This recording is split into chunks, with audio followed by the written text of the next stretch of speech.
Fires one towards the goal. That's going to be gloved by Travis Ridgen. Well, this is more like it. This is Slangin The Bizkit.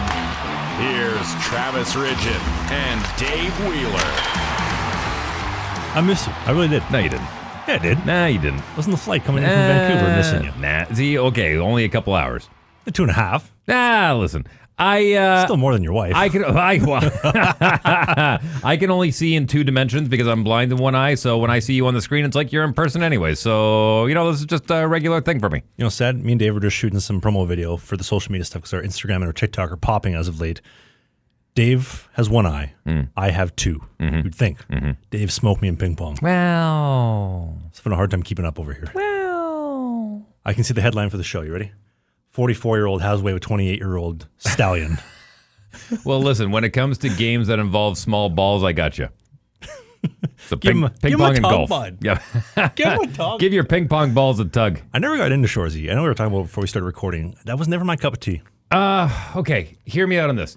Jared Kiso, I think, is an absolute gem. I think he is one of Canada's finest. I think he will go down in history as Canadiana, as Gord Downey. And I know that's a stretch. People go, whoa, you're comparing to the Tragically Hip. I think by the time his resume is done and he's completed his portfolio, you look at his track record already. He's played Don Cherry in that CBC, was it a mini-series? I think it was like 2 or 3. I think it was 4-part series of Don Cherry. Jared Kiso played that. Then he goes and does, LetterKenny. Absolutely brilliant. LetterKenny was great. He did, he played a cop. And somebody will tell me down in the comments, I didn't watch this. I've never actually watched, outside of the Don Cherry story, I've never watched any show, but I'm familiar with all of them. So they spun LetterKenny into this show called Shoresy. I know a lot of Americans probably don't get it. If you have a streaming package, you can probably get it, but it streams on Crave here in Canada. He is an absolute gem. I'll say it again. He's an absolute gem. Canada should be cradling this gentleman everywhere he goes. The fact that he went all the way to Sudbury to film this show. He could have shot it in Toronto or Calgary or wherever he wanted to and made it look like Sudbury, but no, if we're going to do a show about Sudbury, we're going to shoot it in Sudbury. Sudbury sucks, and he still wants to go there to shoot it. Well done, sir. Well done. Honestly, I think he's a gift. He's an absolute gift. He's funny. You don't watch the show. I don't watch the show, but I've seen enough clips pop up because of all the hockey that we do. If you're watching this podcast, you probably get Shoresy popping up in your algorithm on YouTube, whether it be shorts or the clips from the show. Everyone that watches the show says, "Oh, you got to watch this show." I just haven't gotten around to it. Because I don't have cable, so I watch everything on the YouTube. But let me ask you this: what's your favorite slang word in hockey? For $500, going once, Dave Wheeler. Cheese grater. What'd you call me? The cheese when someone's wearing a full cage. Oh, when they have to put one of those on for an injury. Okay. And they start chirping. Easy with the cheese grater on, bud. Little things like that. I also like, the grocery stick. I like that one. Yeah, the guy that sits on the bench and just separates the D from the forwards. That's always a good one, too. I'm going to go with Boney. What's that one? Zamboni. The Boney, yeah, sure. The sauce pass has always been nice. Top cheddar. It started off with the top shelf, and then it was top shelf where Grandma keeps the cookies, and then it was top cheese, top cheddar. I mean, again, it just evolves, right? Bucky Cheds. It evolves. Bucket went from being a goal in basketball to becoming a helmet in hockey. So again, from sport to sport to click to click, the language changes. So you go from team to team and it might change. Like, for instance, the Chino. Oh, yeah. Right? The Nino? I think that's specifically that Nino rider, the Winnipeg Jet. No, the Nino the Chino? Well, the Chino is the casino. What's the Nino? Not podcast appropriate. Okay, what's Finding Nemo? A movie. About a fish. Yes. There is a subculture in England where they did a really good job of it in Ocean's 11, where the guy would say, for instance, like, "Oh, if we don't get that right, we're going to be in a lot of Bonnie." They're like, Barney? They're like, yeah, Bonnie, Rubble, Trouble. So they linked Trouble rhyming with Rubble all the way to Barney. So if you don't know the lingo, you're out. It's like the old saying, don't be a square. The reason why someone would call you a square is because you're not around. I think the greatest piece of lingo, Blades of Glory, Chaz Michaels. I put the bone in Zamboni. Or you know what's an even better one? Hey, Nancy Kerrigan, you an official here? You've officially given me a boner. And the disgusted look on her face. That's a great movie. I'm curious to see what kind of lingo you come back with after a year in Spain. I wonder if I'll in Spanish, I'll influence the Spaniards with the hockey lingo. Listen, I'll tell you a story. One of my best friends growing up, he was adopted out of Lima, Peru by an English couple before they made their way to northern Alberta. And he was a wonderful human being. He's passed on now. He died of liver failure a few years ago, more than a few years ago, boy. Adam was his name. Great guy. Big Peruvian dude, okay? And he had I wouldn't even call it a speech impediment. It was just like a lazy mouth. He would talk a lot like this. Forrest Gump. Not necessarily. Forrest Gump was much more. His dictation was wonderful. My buddy Adam was a little more like this. It was just a little bit of a lazy tongue, and you could still understand him, but, he talked like this. He ended up graduating with his Master's of Arts, and he ended up going over to Shanghai to teach English to rich kids. And I thought, if I ever bump into a kid from Shanghai who speaks English like this, I know who his teacher is going to be. So the way you talk, if you're going over to Spain and thinking you're going to influence them, they already have the difference that you'll find in Spain in comparison to a lot of other Latin countries is that they have a natural lisp when they speak in their Spanish. It's much more of the tongue between the teeth when they do their Espanol. You'll find that a major difference in comparison to the other Latin or the other Spanish that you've heard. What's your favorite part of locker room culture? It can be anything from morning skate to the cup of coffee the guys get before the morning skate. It could be the post-game celebration, the shower, the shampoo guy. I know this sounds strange, but I loved sitting and picking up all the stuff after and playing basketball, playing buckets with all the stuff and throwing it in the garbage can. I always enjoyed that with the boys after, trying to get it in. There was always laughs about that. The sock tape ball. And yeah, exactly. The music was always good. Some of the guys that would stick around late, and wait till the lights went off before they went home, just having some real conversations after the dressing room thinned out a little bit. Always enjoyed those. But what I loved the best was just there was a whole bunch of different personalities that came into a locker room. And even though you may not hang out outside of the locker room, when you were in those walls, you knew you had each other's back if you were in a good locker room. And that I always liked. It's a family. Yeah. You're just a massive family from different countries coming all together to accomplish one goal. Well, and is that not the ultimate definition of a team, though? We're a family coming together with the same objective. How can we cohesively as a unit get this done? So I started getting the list there. How can we get this done? There you go. Did you hear that too? You're speaking Spanish already. I love Was it. that more Forrest Gump or Mike Tyson? That was more Mike Tyson. Okay. One thing that I don't think a lot of people understand. You did it there too. Don't think. Don't think about it. Ladies and gentlemen, listen. If you're going to do a Mike Tyson, you got to do a little more up here. I think a lot of people don't understand sports, especially when it comes on a professional level. They see all these guys out on the ice together in the same jersey, going towards the same goal, scoring a goals, hugging each other, high-fiving, just thinking they must all be best friends off the ice. What a great lifestyle. It is no different than any other office. There are people that you get along with. There are people that you don't. There are people that you can work with. There are some people that you can't. There are some people that you do have a great chemistry with, maybe don't even speak to each other outside of office hours. Hockey's kind of the same way. It's the understanding of let's get the job done. It doesn't necessarily mean we have to be best friends off the ice.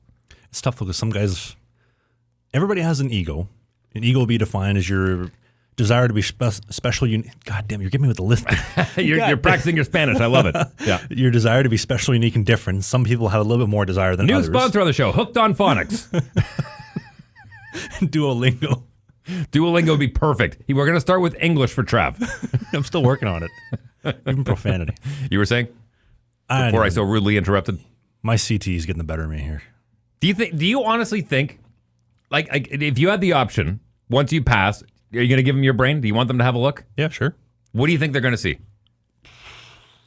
Because that's the one thing about the brain is that once it bruises, it doesn't recover like the skin does. Like once it's bruised, that's it. Your brain is bruised. My dad used to tell me all the time as a kid, I'd ask him, Dad, what do you want us to do when you die? He said, I'm dead. I don't care. Take my body and throw it off a bridge for all I care. Let's get it on video at least.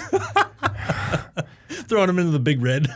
What about, have you heard the stories, and these absolutely fascinate me, people that are on donor lists, yep. And after they pass of anything that's harvestable, they will put it out for donation. And people that receive stuff like hearts or lungs or livers or kidneys or whatever it may be. I'll give you a perfect example. Somebody took a heart transplant, and more often than not, you don't get to find out who the donor is. But this person who had never jumped on a bike before, after their heart surgery, got on a bike and just decided, oh my God, I love biking so much. And they biked and biked and biked and biked and biked, and then found out years later that their donor was actually a professional road racer. So, I mean, to get a heart from somebody and then all of a sudden think, I got to go bicycling Did that have anything to do with the heart? Like, is there something about that? Was there a piece of that person? Like, obviously there was a piece of that person that went into another person, but does that come along with their personality as well? Is like, are we that encoded in our DNA that we can swap things out like that? Is it that interchangeable? That fascinates me. So you asked me if they were to break down my brain, what they would find, though? Yeah. No, I mean, like for everything that you've gone through with playing high-impact sports and taking pucks off the head and whatnot, are you worried that, that there are some things going on up there? Like you just made a mention, like, oh, my CT is getting the best of me. Do you honestly think that's an indication of where you are mentally? I'd be curious what they would find. Because like as goalies, we're marketed that we have the best equipment out there, we're protected, the great helmets, all that stuff, that none of this is supposed to happen. So I would be curious what they would find. I find more so in probably in the last 3 years, my vision, I'm getting really, really sensitive to light. And actually, I just went to the eye doctor last week. I got all my prescriptions updated, and they found a couple issues with some of the internal issues, I guess, in my eye, like watching pucks, like to be able to focus on the puck and physically like hone in on it, because I was having some hard time with that last year, which could explain some issues. But that's really the only difference that I've noticed is just sensitivity to light, my lack of ability to like physically focus on certain objects with my eye. Now, is that an eyesight thing, do you think? Or do you think that's more of a cerebral thing? I asked the eye doctor that, and she didn't really give me an answer. She just said, "This is how it is. Just update your prescription." That's when I answer the question, but... So you got a stronger prescription than I'm assuming? Because you wear contacts when you're on the ice, right? Significantly stronger now. So Okay. now we should be dialed in. I have it in right now. I can see very clearly, very crystal clear and crisp. Since we're on the topic, you look at guys like the first one that comes to mind is Horace Grant, a center that played for the Chicago Bulls back in the 90s. He was a big, giant forward, and he wore the goggles. You'll see some basketball players wear the goggles instead of the contacts. If there was an option for you to wear goggles, like tight goggles, like almost like suntan goggles underneath your helmet, would that be better? I mean, have you ever had a contact incident as far as like a contact falling out during a game or anything? Not that I can think of. Okay. Wouldn't that be something? Your contact falls out. Now you can't see your contact and you're digging through the snow on the crease to try to find at that point, you let it go and you just go to the bench and get a new one, I would assume, right? Could you imagine just the whole team skate? Don't skate. We got to look. We got to look. That would be the needle in a haystack type stuff. Even the other teams coming in to try to find it. Get Ridge in his contact so we got to keep playing. Well, it reminds me of a CFL game back 80 some odd years ago where they ran out of footballs, so they ended the game. We got no footballs left. Where'd the footballs go? Well, one guy stole the last one. A fan? Yeah. Oh. Someone got a touchdown in the end zone, and everyone was celebrating because you could stand around the end zone. Some guy goes over and takes it, and it was in a great cup game, too. I think a championship game, and he took the ball, and it was like, all right, game's over, I guess. Guy took our ball and went home. Home team's winning. Go home!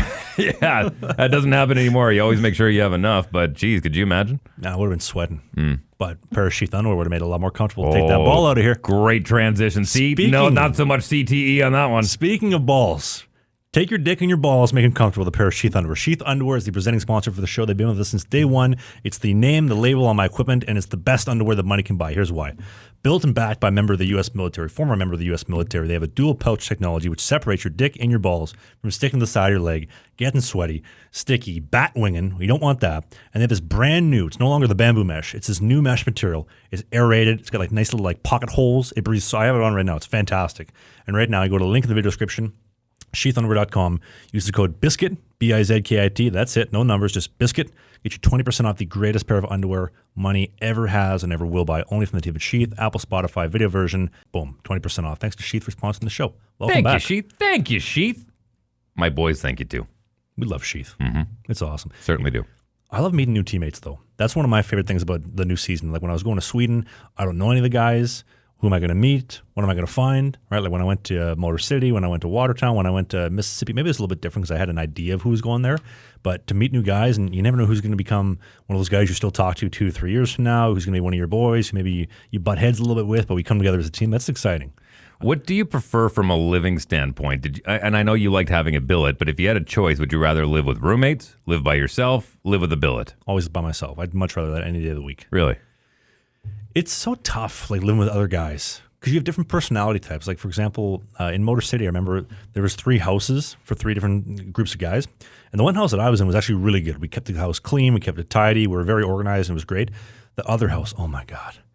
There would be, like, piss on the toilet seat everywhere. Nobody would flush. There'd be, like, food leftovers all over the sink. There'd be, like just crusted on scrambled eggs to a pan and just a pigsty. And I guess it all depends on what you're comfortable living with. Like some guys have lower standards, some guys have higher standards. I like to live clean because clean place is a clean state of mind. That's my preference. If I'm by myself, I don't have to worry about any of that type of stuff. I can clean the bathroom by myself. I can cook for myself. I don't have to do any of that type of stuff. And then also, some guys like to go to bed at different times. I remember when I was in Mississippi, I'm an early bedtime kind of guy, especially if we're skating at 9 in the morning. I'm going to bed early. I can't stay up till 2 or 3 in the morning, and I'm sleeping on the couch, or the mattress on the living room floor, and the guys are watching Entourage till 2, 3 in the morning, hot boxing the place. Like, I can't sleep in here. They got it on volume 75. It's smoky in here. Like, it's just, if I was by myself or I have my own room, I can go to bed at a decent time and get prepared for the next day. But you also adapt to your environment, right? Adversity. Guys aren't going to bed at a certain time. Well, guess what? I'm going to have to take a nap, or in the case that I did, I just take my stuff, move it out to the garage, sleep on a concrete floor. Not ideal, but I solved the problem. Sure. There's guys that I've bumped into that all the way through their professional career, Wade Flaherty being one of them. Flats. Wade Flaherty was a guy who would leave his family at home and then come play in Winnipeg and stayed with a billet. I mean, he had the ability to stay by himself. He had the ability to cook for himself, but it was just easier for him to be able to have a billet, make sure those things are taken care of, pay the few extra dollars. And I'm always fascinated to know what the perfect living situation is for somebody to obviously perform at the best of their abilities. I'll be honest with you, I'm kind of like you. As much as I enjoy living by myself when I did, living with teammates was fun. Like The shenanigans you get into, those are awesome. If you've been following the podcast for as long as you have, you know that when I played, they always team me up with the goaltender. And Trevor Rounce, who was my roommate back when I was playing, he was a goaltender. And it was just nice having someone around to go to the rink to, go back home with, someone that you could just vent to, and having somebody around, even though we were living with billets. Now you're stuck with me in the studio doing the show. Better than living together. Let me ask you the hard-hitting question. Would you prefer living with or without your wife? Ask her that question. I think it varies from day to day. She ever get annoyed with you getting up so early at 4:30 in the morning? When her and I first started living together, I remember my alarm going off shortly after 4 a.m. and she does, and I'm trying to be quiet, and I hit my button. I'm tiptoeing around, and she goes, "Oh, good morning," and I'm like, "No, it's okay. You can go back to sleep. It's okay. I gotta go to work." She's like, "No, I thought it'd be easier that if we get up at the same time, then we're on the same schedule all day long." And I thought, well, this isn't gonna work out. And within 2 days, the alarm would go off, and she was sleeping through. It hasn't been. It's been different. I'll tell you that. It's been different. Even on the weekends, she's the one that wakes up early. I sleep through, so we very rarely do we have coffee together in the morning. Because sometimes we're going to bed at different times at night too, all depending on what's going on. So yeah, it's different. It's certainly different, but it's all we've ever really known. I love coffee with the guys. I think every pro locker room has a coffee maker. Some are stronger, some are better, some are Keurigs, some are Chemixes. Because everybody kind of comes around the watering hole around the same time. Everybody's making a cup of joe, someone with creamer, someone with Splenda. Hey, Roman, how do you take your coffee? Wheelsy, how do you take it? Then we start conversing from there and kind of building that team chemistry. It's fun. Just like any other office. Honestly, you've just summed up most offices that have multiple people in there where there's a coffee machine. You always bump into somebody. I mean, look, the show, The Office. What a show. The exact same thing, They'd always converse in the little cafeteria area. I think it's I don't think it's any different. You're working with a bunch of people, earning a paycheck, and that's where you converse. You remind me of a story. When I was in Mississippi, remember Shep? Of course. What a beauty. I remember we play games, so every 5 minutes we do a media timeout. So the 15, the 10, the 5, we stop the game at whatever stoppage comes, take a TV timeout, pay the bills, and then come back to everything. And so when Shep would come to the bench, he'd always have his big bottle of mustard, this like half-liter can of mustard. And when he'd come to the bench, I'd have his towel ready, I'd have his water ready, and the squirt can of mustard. And this guy would be doing shots of mustard right at the bench, staying hydrated. And the look on his face, he didn't like it, but God, that guy was getting hydrated, especially like under the lights. We're in the South, it's hot.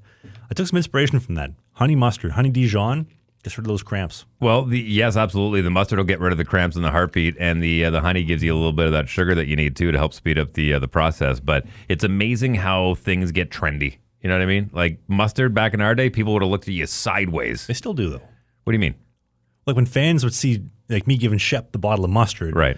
I could see that they were taking pictures on their phone. What's this guy doing? Well, I mean, everything from the smelling salts to whatever it may be. There was guys that were popping ephedrine in the locker room back when I was playing. Some guys would have 2 or 3 coffees before. Some guys were sneaking in chocolate bars to eat during the intermission. A chocolate bar and a can of Coke. Whatever that gives you that extra edge. It's just weird how things go through these cycles. And right now it's packages of mustard. The flat Coke. Flat? Why flat Coke? No, it's because it doesn't. Yeah, right. It doesn't gas you up. Actually, I just learned this recently. Whenever you're pouring beer or a carbonated drink or whatever, the idea is to pour it slowly so you don't get that big foam at the top. Yep. Okay. So imagine that you're keeping all that carbonation inside of the water, right? So a guy did it two ways. He did it where he poured it out fast and all the carbonation came out and he got all the head that came up and all of the foam and everything. And then one that was poured like this. Then he took spoons and he started stirring both of them. And the one that had been poured slowly that was sitting there and didn't have much of the carbonation on top, he said, imagine this is your stomach now. So if you're out for a night and you want to pound back a whole bunch of drinks, whatever it may be, make sure that you're getting one that all the carbonation gets out so you can have more instead of getting really gassy and burpy. Because if you're doing it that way, all the carbonation is happening and all of that gas reaction is happening when it's in your stomach. And that's why you're burping. That's why you're farting. That's why you feel bloated. That's why you're not able to crush as many beers as you want to. So make sure you pour it out. Get all that gas out of it before it gets into your tummy. We're a health podcast now. Yeah, apparently. Yeah. Mustard packages, honey Dijon. Pickle juice. Pickle juice. Pickle juice, yeah. You got some good acid and some vinegar in there. Now, tell me what the benefit of that is, because I know what it is when you're chasing a shot of whiskey. Picklebacks are great, but what is the health benefit as far as playing? The acid from the vinegar, the salt, the sugar kind of helps everything absorb. Well, I've heard that people that have acid reflux, a lot of times they'll eat the chalk, like the Pepto-Bismol or whatever it may be, those little things that you chew on. Sometimes it's actually what you need is you need a little bit of acidity, and some people have actually started taking apple cider vinegar to cure their heartburn, rather than going the other way, trying to shove it full of all this chalk. Instead, go the other way. Kind of the same concept as the pickle juice or the mustard. Just getting that acid and lecithin into the body to stay hydrated. Right. For the record, mustard is the greatest condiment ever invented. Oof. It's the best. Hands down. No. Oh, yeah. Too much sugar. Get sugar-free ketchup. No, gross. Aspartame? Gross. That's the beauty part about mustard. It's a perfect condiment. A little bit of sodium, 0 calories, 0 sugar, makes everything great. You raise a great point. Low calorie, add a little bit of honey in there so you get some natural sugar. Good for hydration. Yeah, mustard is the goat. What's the best condiment?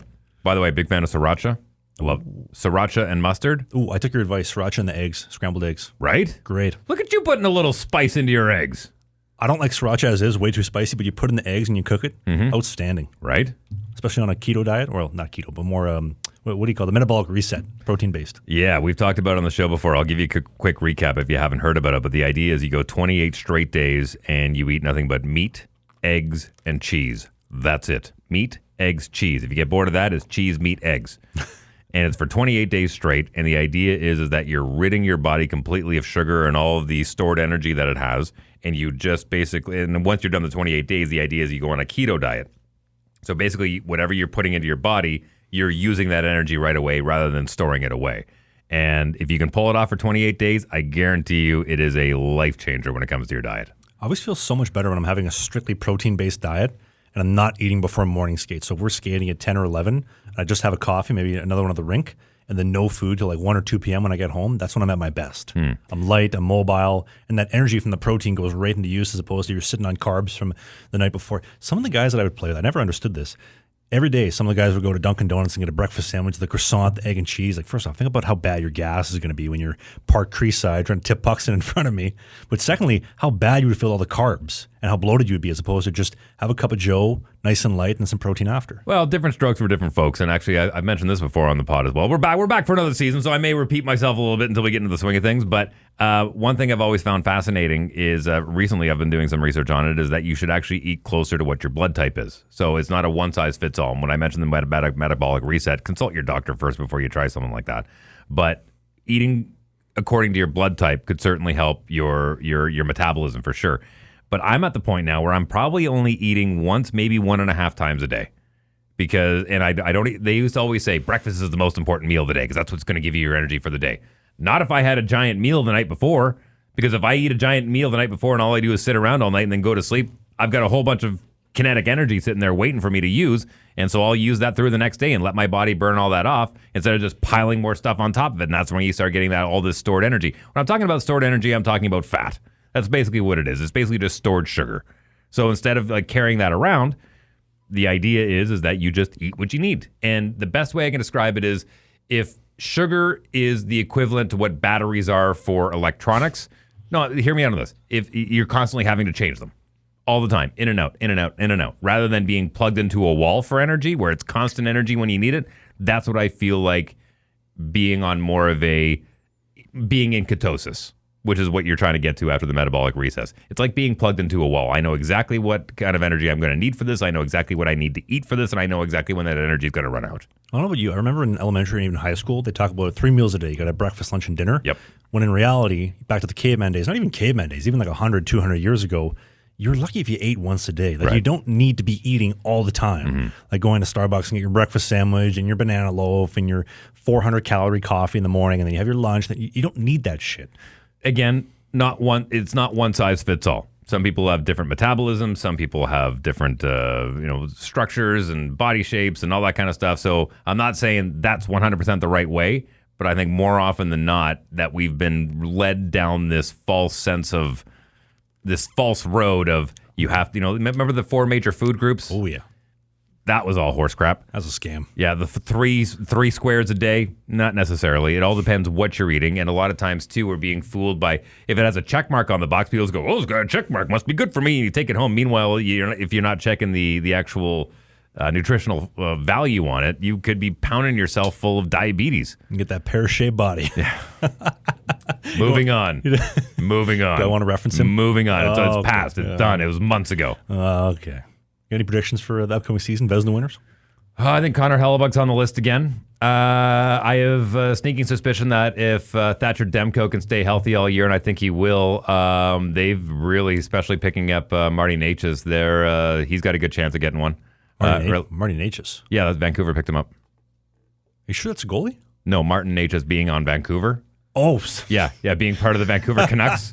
I think they want to make a big push. I think that answers your CTE question from about 10 minutes ago. Jesus. I think they're gonna. I think he has a good chance of getting it. I'm trying to think of some guys that really impressed me last year that were kind of up and comers, and no one's really coming to mind, to be honest with you. But yeah, I think Connor Hellebuck will be on the list again. I'm going Bob. Bob's gonna have a big season. Vasilevsky, he's due for one. He's had a couple not so great seasons in the postseason, last 2 seasons. Got to go with Hellebuck. He's a staple every single year. Off the board, Matt Murray. 2 fresh hips. 2-time Stanley Cup champion. Great shape. Guy's driven. He's hungry. I'm going to put him in the list. I think he's going to carry the load. And another off-the-table one. I know he said that I think his career is coming to an end. Ullmark. Linus Ullmark in Ottawa. Okay. Maybe he has a bounce-back season. The team kind of strings some defense together. How's that for a list? You like that? I like it. Not bad. Put it on the book. We'll find out what happens in June. I'll forget about it by then. Who did I predict? Oh, did I predict? Luckily, it's all here on the record, which is Even great. if I forget about it, we'll reference it later. Listen, I know you got some pretty big news that you want to share in the next episode. Is that right? Yes. And it has to do with this upcoming season and part of last season. It's big.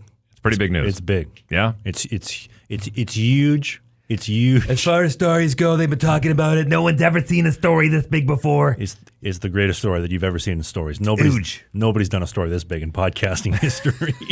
It's the greatest. They think it's wonderful. I know you talked about Toronto a couple months ago, but you weren't a fan of Toronto. It's the most unfriendly city in Canada. Okay, sure. Spot on. I'm not a fan of Toronto. It's the most American city we have in Canada. How about that? Humid, super hot, lake effect. Well, that would make anyone miserable. Well, yeah, obviously, but nowhere near as hot and humid as Vancouver. Vancouver is much better. I also found that people were so unfriendly and rude. Horse blinders. They're all wearing horse blinders, man. They're there for a reason. They're there to go to work, to get back home, in, out, business, always, always, always, always. Also, there's too many people. Way too many people there. What are they at, 4.2? It's about 2 million too many. Yeah. Shoulder to shoulder in the train station. The streets are crowded. This is one thing I don't understand.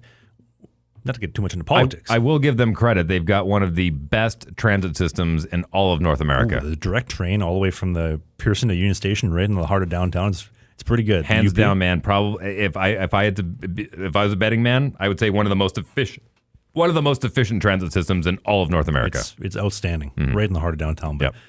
So I have this theory. Okay, we have all these people coming in, which I'm not a big fan of, because I think one of the big things about Canada that's so awesome is we have so much land, but so few people. It's like peaceful, it's quiet. But you go to Toronto, where it feels like 1/3 of the entire country is in there, and it's shoulder to shoulder. It's like that New York City vibe. I like my Vancouver, my Winnipeg, where it's nice and peaceful and quiet. I also like... We have all this land, yeah, but keep in mind, I think it's 85% of the Canadian population lives within 100 kilometers of the U.S. border. We all live in the southern part of the country. Yeah. Yeah. But I like the peaceful and the quietness of it. I also love the community aspect of small towns where like everybody has something in common. We think similarly. We have similar values. We all care about each other as opposed to Toronto. Everybody's so different.